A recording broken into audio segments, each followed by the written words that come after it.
This is CityCast Twin Cities. I'm Sean McPherson, and here's what the cities are talking about. Denzel, have you ever successfully sent out a holiday card? Yes, for the first time ever this year, I have been sending out holiday cards as a part of a fundraising effort for my title year. What's a title year? Yes, so as a part of my efforts as Mr. Twin Cities Leather 2026, throughout the entire year or my title year, I'm doing various fundraisers for travel funds and local organizations such as Claire Housing. Denzel, you haven't sent me one. I'm a little bit hurt about that. Well, you have to buy one. That's why it's a fundraiser. James, have you ever sent out a holiday card? My wife is a professional photographer, so the answer is heck yes, all the time, every year for 15 years. I don't know. Ever since the websites will just spit out 50 of whatever you want, we've been sending out cards. We have never gotten it together at the McPherson-Levitt household, and I don't even think we are ever going to get it together. It's not even something we aspire to at this point. Today, we do aspire to share some information about things you can do to fill up your Christmas day, or as I call it, Thursday. We also got some food gifts from town that you can still get in these final hours before shops start closing for the holiday. And we're going to do our own version of 2025 Wrapped, and we'll be opening up that holiday mailbag for the final time this year. Before we get into the episode, I got to give a shout out to our new neighbor, Amy W. I bet Amy never blocks past the sidewalks when she parks. She's a good person. All our neighbors are good people, and you can join them and become a CityCast neighbor and reap the rewards by going to twincities.citycast.fm and just search for membership. My family is Jewish, and so as per usual, we are just completely winging it for Christmas Eve and Christmas Day. It is a completely random Golden Corral style exploration of videos and maybe hang out with some other Jews and get some Chinese food. But frankly, I've been doing this winging it thing for 15 years of Christmas not being a big holiday in my family. And I've learned some things, and I want to share some things with you that you can do on Christmas Day, either if you're not celebrating Christmas or maybe if it's just, you get done with everything Christmassy by 10 a.m., you still got a day to fill, and I'm going to tell you some things to do. James Norton, you're on the call. You run Heavy Table. You've been paid to say words like savory, umami, mouthfeel, and acid. Do I got that right, James? You nailed it. All right, please pledge that you will not use any of those fancy words for this list, because this is just, we're going to talk about Asian foods, but you have to avoid those words because this is just take it or leave it Christmas Day information. You comfortable with that? I can't take that pledge in good faith. Those words may slip out of my mouth, and I we'll see what happens. I'll do my best. All right, well, you can get this list over at twincities.citycast.fm, but here's some things I love to do on Christmas Day. My neighborhood coffee shop is JS Coffee right in Highland on Randolph and Saratoga, and they are open, I believe, until 2 p.m.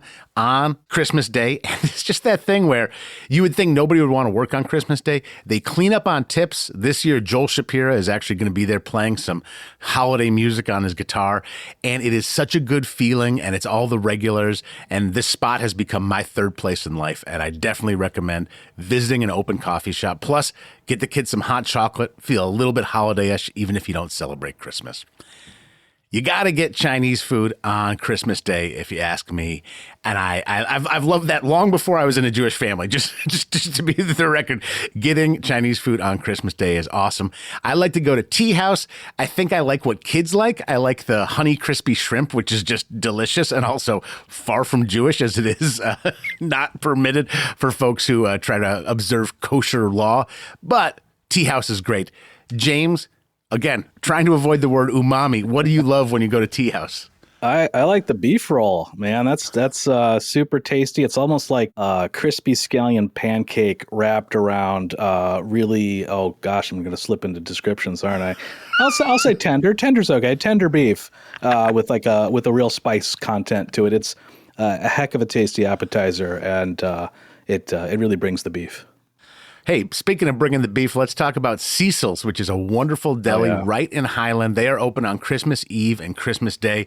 James, do you want to shout out anything about Cecil's?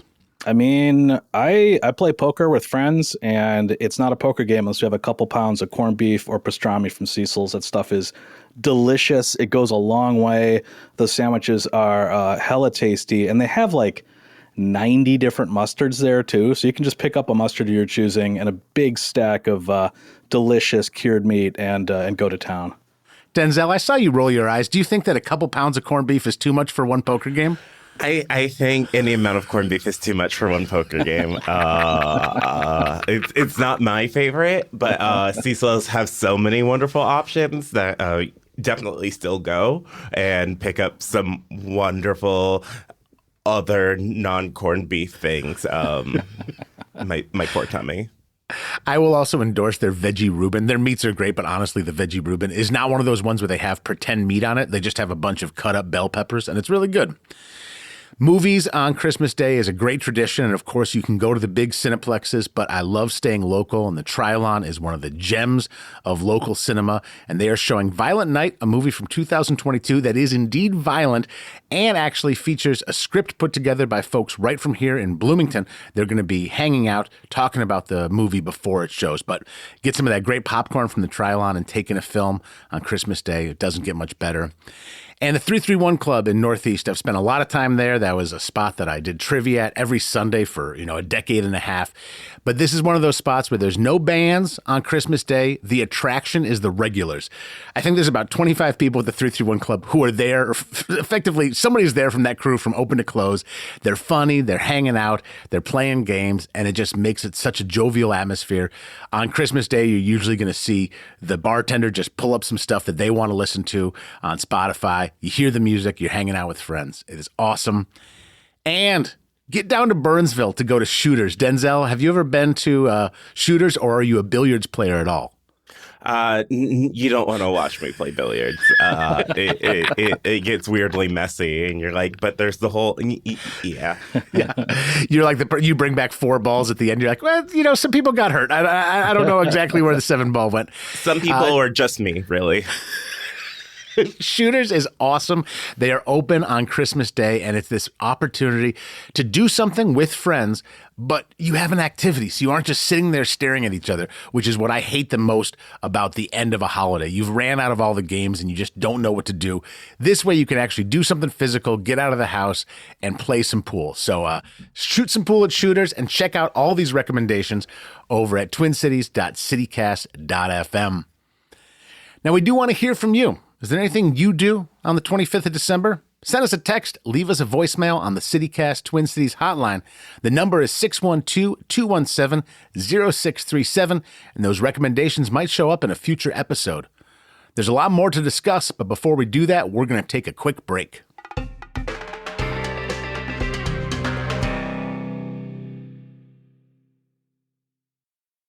There are a subset of people in the world who are they have their stuff together so much, and they're probably writing a check and a final little gift card thing to their newspaper delivery driver and going, oh, wonderful. And they're tucking their kids who have recently had baths into a bed that was made that morning.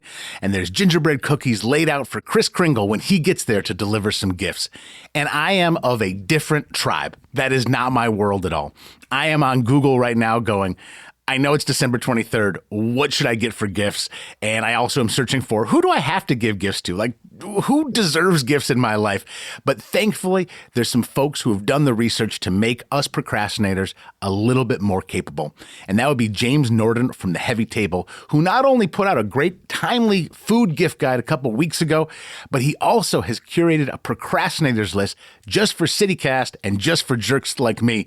So these are things you can actually still get, and we have the details for you so that you can go and get them before, all the shops are closed. James Norton, you are doing yeoman's work here. What is on the list this year? Well, yeah, let me give you a little bit of context before we dive into it, which is to say we had 80 plus items, and I figured, okay, let's narrow it down to 7 or 8 that are actually likely things you can run out physically and buy. Added bonus, they're at stores that are pretty cool and have other stuff too. So these are places where you can run out, hopefully find the thing I mentioned. If you don't, you can grab something else. So let me start with a store in St. Paul on Grand Avenue called Golden Fig. If you like good local food, this is the place. Meats, cheeses, jams, chocolates, crackers, whatever, candy, real emphasis on upper Midwest makers, really like high quality stuff, really fun and giftable. They've got these chocolate bars called Stead chocolates, and it's named Stead after the Norwegian word for place. And they're really high quality. They've got super festive packaging, and they've got cool holiday flavors. They've got like eggnog or lingonberry bliss, or even if you're one of these kind of people, salty licorice with white chocolate. So they're cool, and they're like perfect stocking stuffers you can go out and grab. Lingonberry Bliss, two words I did not expect to hear together. You also mentioned American Swedish Institute, which I think of as like a museum, but you say there's actually some shopping to be done today? ASI has one of the coolest, I think, sort of Christmas shops in the entire metro. They've got just incredible ornaments and garlands and decorations and, gnomes up the wazoo. They're on Park Avenue in Minneapolis. They're only open on Tuesday. They're not going to be open for Christmas Eve proper, but it's a really cool, obviously Scandinavian forward kind of shop. And, the thing we're recommending specifically, they've got these really great Starry Night cookie stamps for making cookies. But if you go there, you can't throw an ornament without hitting something delightful and festive. So it's a great place to visit. And also, I think this time of year, check this online, you can kind of tour their mansion, the Turnblad mansion, and it's all decked out with, garlands and people singing carols and whatnot. What about for the cookers in the world, folks who are actually making some stuff at home that you might be able to get for that type of person on your Christmas list? I mean, I would say this is another place closed December 24th, but open Tuesday the 23rd. Go to the Nordic Ware Factory Outlet in St. Louis Park. Nordic Ware makes really kind of classic upper Midwestern, Scandinavian kind of cookware, and their outlet's got great prices. Terrific stuff. If someone's a home baker in particular, absolutely fantastic wares there. So that's a great place to stop for someone who's handy in the kitchen. You're going to talk about them and not mention that they invented the bunt pan? They invented the bunt pan. The Tunnel of Chocolate Cake, I think, was the one that put it on the map in, I don't know, 1950 something. It was a while ago. But yeah, no, it was a world-shaking Minnesota-based discovery there. James, I don't know anything about Cream and Amber. What is Cream and Amber? Cream and Amber is a cool, like, little, it's like a bar meets a bookstore, and it's out in Hopkins. And so it's this really charming little shop. And they're selling, if you know role-playing games where you sit at a table with friends, you roll dice, you pretend you're, dwarves or wizards or half-orc assassins or whatever you want. They've got a role-playing game called Butter Princess, where you and your friends play as butter princesses trying to be elected the queen butter princess at the state fair. So they've taken the butter princess drama and they've turned it into a role-playing game. It's also available online as a PDF, but it might be fun to have the printed out version. Butter Princess. All right. The queen of the Milky Way, we'll say.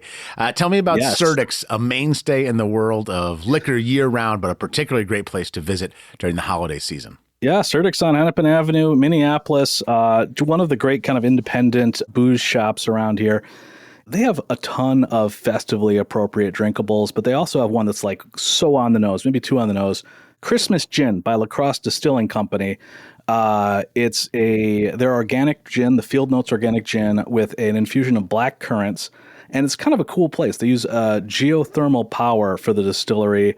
They use heirloom corn grown like right next door, basically an open pollinated field. So it's like it's a bottle with a story, and it's a bottle that says Christmas right on it. So you can't lose with that stuff. You're good at this, James. Bottle with a story. I was like, okay, I guess I'm going to have to go over there and check that out. Majors and Quinn, again, kind of like the Surdyk's of bookstores, in my opinion, but a good spot to visit this time of year as well. Yeah, Majors and Quinn on Hennepin, one of the largest, if not the largest, independent bookstores in the metro. Just a terrific place. And we were recommending, there's a local food writer named Stephanie Hansen, who's just like great person, super knowledgeable, really into like the cabin life. And she's got True North Cabin Cookbook Volume 2 is out. A lot of them are signed. It's a really fun, usable, easy to enjoy cookbook. And I think it would really say Christmas to pick that up and gift it. And again, if you're at Majors and Quinn and you don't find that, they're going to have so many cool, interesting independent books there. James, you're rounding out this list with another bookstore recommendation, this one in Minneapolis as well. Birch Bark Books? Birch Bark Books. And if you don't know about it, it's Louise Erdrich's shop. It's on West 21st Street. And it's an absolutely cool little store. It's one of those stores that's not It's not big in terms of square feet, but it's so well curated. Everywhere you look, you're going to find something that's really interesting, really thoughtful, really different. It's got a very American Indian sort of native spin on the kind of books that they offer and the kind of stuff that they sell, which I think is really cool. And the book that I was recommending specifically in our gift guide is called Turtle Island, Foods and Traditions of the Indigenous People of North America. And Turtle Island is one of the ways that Native peoples referred to the entire continent, basically. So it's Chef Sean Sherman, known as the Sioux Chef, talking about Native foods from all over the country in this big, comprehensive, awesome-looking cookbook. So that's a fun one to pick up and give. We're about to take a quick break. Before we do that, though, I got a bid adieu to James Norton. This is the second time you've been on the show. It's been such a joy to have you here. You've also connected us with some other people from Heavy Table. Happy New Year to you, and hopefully we'll have you on the show more in 2026. Happy New Year, and thanks so much. It's been great. All right, we're going to take a quick break. We'll be right back.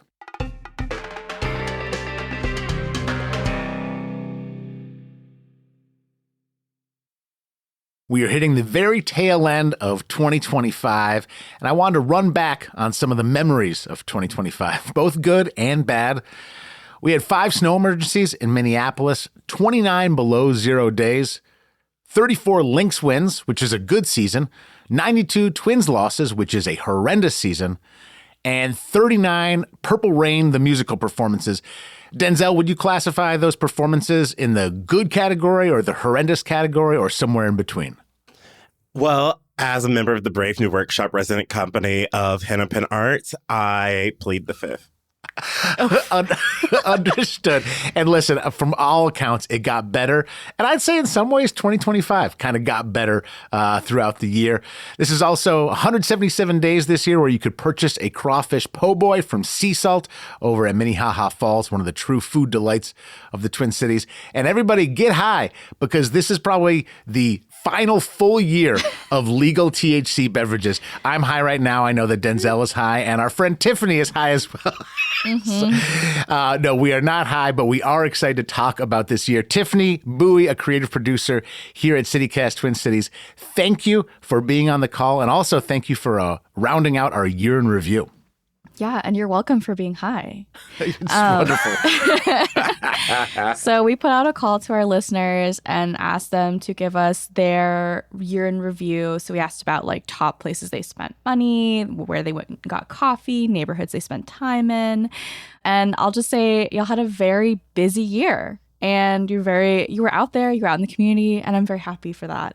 So let's start with our first question. One of my favorite questions: which restaurant did you visit most frequently this year, and how satisfied are you with that choice?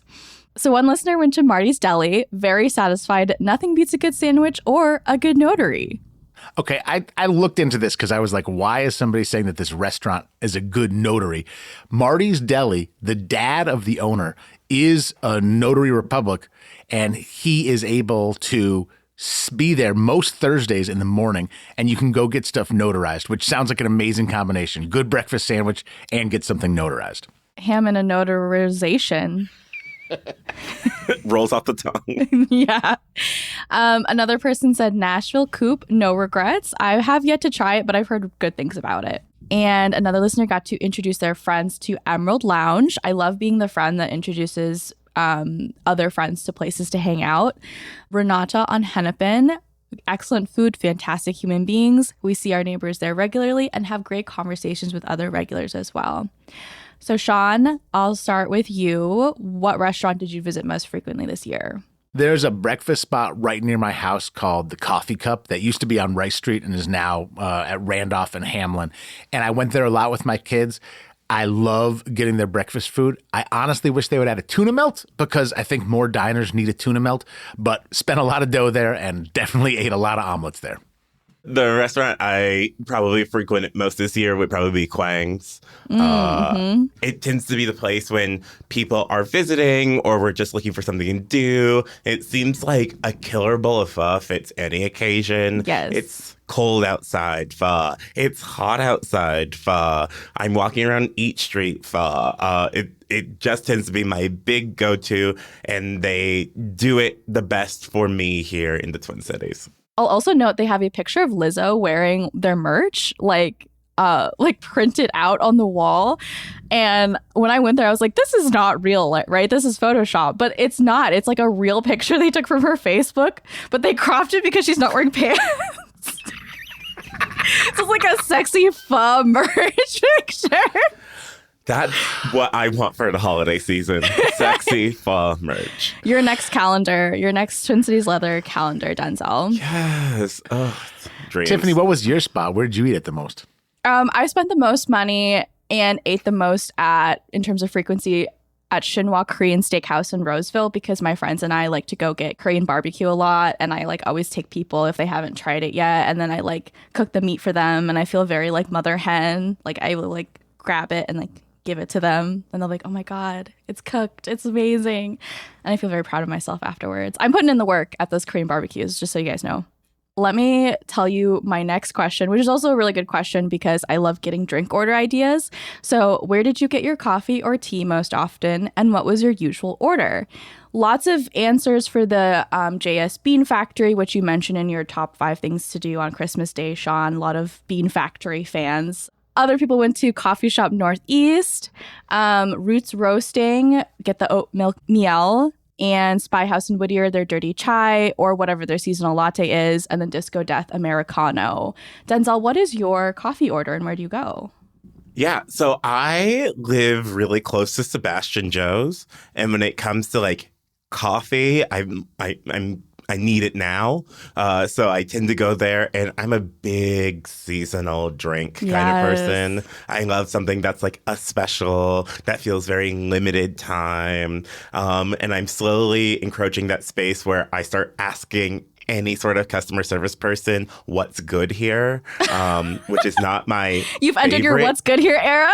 I'm in my what's good here era, unfortunately, fortunately. And frankly, they're always right. It's what's good there.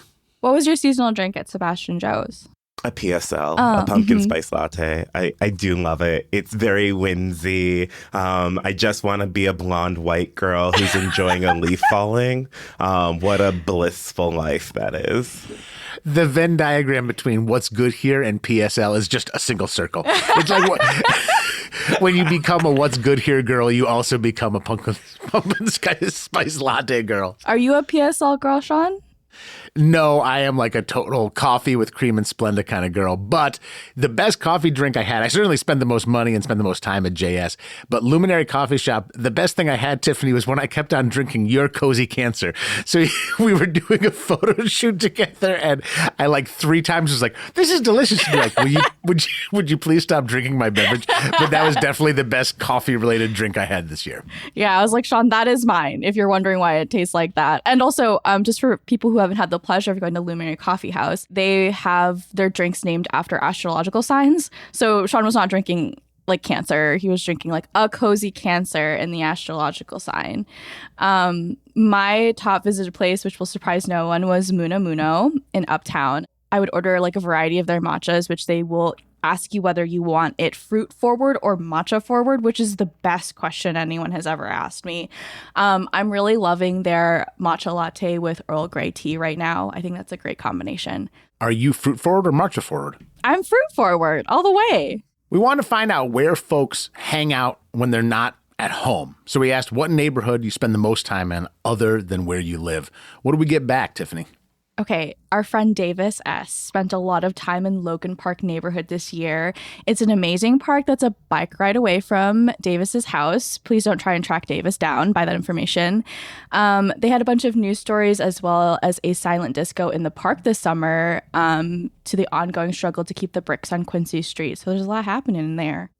Yeah, it looks like Amy W., after ruling out where they work, had to say it was the Longfellow neighborhood. Mm-hmm. And it's particularly that one block that includes Solcana Fitness, Moon Palace Books, Hook and Ladder, and Arbiter Brewing. And that has to be like the best block for them in the Twin Cities. I agree with Matt C's response, which was Nicollet Island and Marcy Homes. The main cinema is a big draw, but it's very easy to make an afternoon evening visit.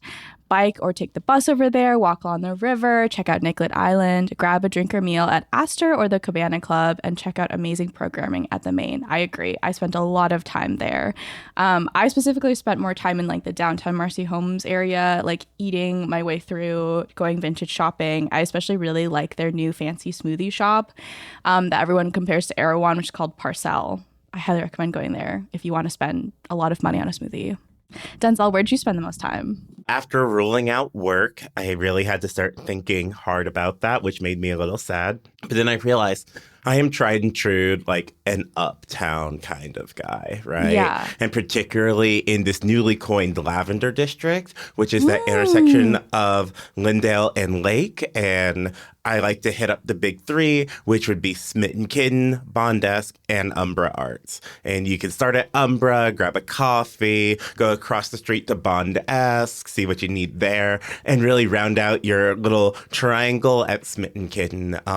Some of the most wonderful people you'll just see working there, and they attract an equally wonderful clientele. And honestly, I've made friends just hanging out in those spaces as well. I love that. I probably clocked in the most time in Northeast. I got a bunch of friends over there. There's a bunch of great restaurants over there. I think Central Ave is one of the best spots to eat. There's so many different things to try. So when I am able to pry myself away from St. Paul, I most frequently get out to hang out in Northeast Minneapolis. Twin Cities Person of the Year is a really good question, and we asked the folks what they thought the Twin Cities Person of the Year was. I thought the responses were pretty interesting. Our friend Davis again said they would vote for Cynthia Sowden. Biased for sure, but she was the editor here at the Northeaster for the past few years and retired this year. Her work to bring the paper to an awesome standard of writing has been seen by everyone here in Northeast Minneapolis. Congratulations on your retirement, Cynthia. I want to give a shout out to a couple folks who said Omar Fateh, and Amy W. chose Omar Fateh as the Person of the Year. Omar Fateh ran for Minneapolis mayor, but did not win, but was very classy in his losing. And Amy added, he may not have won his election, but I'm grateful for the work he's doing and how present he's been throughout this year. Mitchell K. said, Sean McPherson, because I love CityCast. And also, big old shout out to Anthony Edwards, because bring your ass. I do not follow basketball, famously, because when the Seattle Sonics became the Oklahoma Thunder, I stopped caring about basketball out of spite. That's so fair. Because what do you mean you can just turn into a different team? Also, Mitchell spelled Sean's name as Sean McPherson, which I think you need to change your name now. I happily will. And again, Mitchell, the check is in the mail. Thank you for the kind things you said about me. My Person of the Year, Courtney Williams from the Lynx, who I think is not only a spectacular player, but also kind of blew up like with all her social media presence. But I watch a bunch of basketball. I'm over the Seattle Supersonics problems. And Courtney Williams is not only really instrumental to the team, but she is a joy to watch even when she's not on the court, just cheering on the rest of the players. And the Lynx should have won a title either this year or the previous year. Hopefully 2026 is the year they do get another title. And Courtney Williams, Person of the Year in the Twin Cities. I would probably say Jason Chavez has been a really amazing politician to be paying attention to. You know, he was elected to the city council in 2021. He is the first LGBTQ plus Latin member of the city council, and has really been just an advocate. I believe he's also Gen Z, and I love that young representation. And I really feel like he's really found himself and his voice, and is really pushing to represent a not often represented group of the Minneapolis area. My vote would be, I'm going to say one person, but I do think maybe if I could bend the rules, it could be a group of people, which was those affected by the Annunciation school shooting, especially the students who protected their buddies. I'm specifically thinking about Lydia Kaiser, who was shot in the head and made a great recovery. She's an 8th grader, and she was injured protecting her little buddy. And just the amount of strength that they did not ask to have to exhibit, and that she specifically should never have had to go through, leaves me speechless. And also, I don't feel like you should have to go through a traumatic thing to be recognized in that way. And I don't want to make it seem that way, but just the way that community rallied the way the students protected each other and the way that people are using their voices to call for better gun control laws, I think is what makes me think that these are the most impactful group of people in the Twin Cities this year. Thank you, everyone, for sending in your suggestions. I hope you have a wonderful new year, and thank you for joining us on this journey of being CityCast Twin Cities. It's time for a quick open of the mailbag. This is the final time we're opening the mailbag in the year 2025. Got a nice email from Jordan, who said Tacumba is amazing. That would be Tacumba Aiken, the spectacular artist who was featured in our first episode of our series, I Live Here on Purpose. So thank you so much, Jordan, and a big thank you to Tacumba for providing such a great start to this new series. And Davis in the mailbag again for your We Live Here on Purpose segment. You've got to interview Diane Whitehawk, an artist in Northeast Minneapolis. She received a Vision Award this year and said, people ask me, you're based in Minneapolis. Why? It's really easy for me to be able to say, you haven't been there, you should visit. It's amazing. It's her version of Bring Gas. She's currently exhibiting at the Walker Art Center, so now would be a great time to get her. Thank you, Davis, and we are hiring you next year. We received a wonderful email. Hey, CityCast, this is Mitch, loving the show. I moved to Minneapolis in May from Chicago and was eagerly awaiting the launch all summer. CityCast Chicago was indispensable for me while living there, and CityCast Twin Cities is indispensable for me now. Also, I have to agree with Sean's take that Donny Hathaway's This Christmas is the GOAT Christmas song. My good friend Sam S. wrote in, I love the witch information. Thank you for including, because Sam is a local witch. She gave me a bottle of charged moon water one year. And what she's referring to is our episode with Dr. Chantal Rodriguez of Minnesota Unraveled, where she talked about our deep ties with paganism here in Minnesota. We appreciate everybody for filling up our mailbag. We can't wait to open it again in 2026. But a big thank you to everybody who already sent out some feedback for CityCast Twin Cities. It's time for me and producer Tiffany Bowie to talk about one of our sponsors. This month, one of hockey's most prestigious events is coming back to Minnesota for the first time since 1982. That would be the World Junior Hockey Championship. The World Juniors showcases the best under-20 players from around the globe. And this is a big deal. This is not a local story. Folks are coming from all over, not just to compete, but actually to see these games. It's where future NHL stars like Sidney Crosby, Connor McDavid, and Minnesota's own Phil Kessel launched their careers. This is only the 5th time the tournament has been held in the U.S., making it a very special moment for the state of hockey. And throughout this whole tournament, Xcel Energy is part of the Bold North Breakaway Fan Fest. That's taking place at St. Paul's Rice Park, and they got a ton of fun, family-friendly activities. The company's energy-efficient tiny house will be on display, showing how simple upgrades can save energy and money for Minnesota families, even if they are not tiny. Tiffany, here's a real Minnesota question. Do you call it bags or cornhole? Cornhole. You're right. That is the correct answer. They have that at the Bold North Breakaway Fan Fest alongside bubble hockey, photo opportunities, and giveaways, and all of these events are free. And I cannot wait to learn what bubble hockey is. So visit the Bold North Breakaway Fan Fest at Rice Park from December 26th through January 5th and stop by the Xcel Energy area. To get more details and tickets, you can check out the official World Junior Championship website.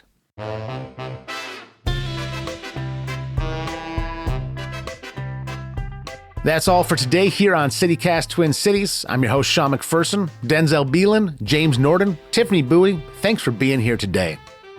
You can get more news delivered right to your inbox by subscribing to the CityCast Twin Cities newsletter. If you enjoyed today's show, why not share this podcast with somebody who knows what bubble hockey is? We'll see you back here on Monday for more news from around the city.